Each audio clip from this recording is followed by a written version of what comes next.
regina cattiva. Nessuno lo rivedrà mai più. I suoi incredibili supereroi. Benvenuto alla fortezza di Regina. Arrendetevi, non avete scampo. Sei finito! Ti uccido! Secondo me siete arrivati alla fine del vostro cammino. Secondo me le tette frotte. La Liguria è in pericolo. Sarà una catastrofe! La polizia brancola nel buio. Una volta il mio cane mi ha parlato. Ho un brutto presentimento. Gli unici che possono fare qualcosa sono i Buio Pesto.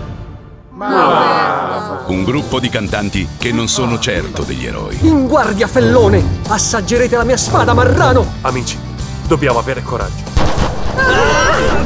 Passa le tette finte, ma c'ha le pistole vere!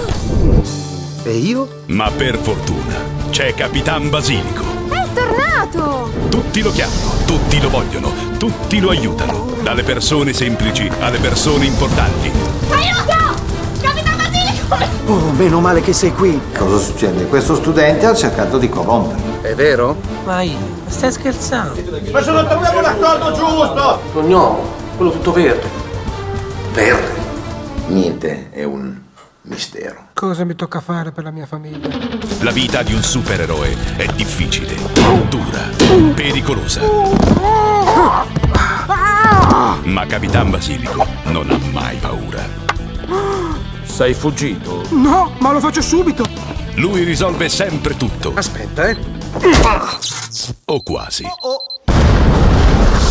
Ce la farà il nostro supereroe a ristabilire l'ordine e ad assicurare i traditori alla giustizia? Forse. L'associazione Buio Pesto e la Liguria Film Company presentano 400 attori, 1000 collaboratori, 16.000 comparse. Dopo Invasion, Alieni in Liguria, un altro Colossal Ligure. 2 ore di divertimento, di risate, di improbabili supereroi, di supereroi veri, di imprese impossibili, di perfidi cattivi e di bambini incontenibili. Capitan Basilico, il primo supereroe ligure. A ottobre nei cinema. Siamo proprio un tinabuttere ferro. Ah, sì.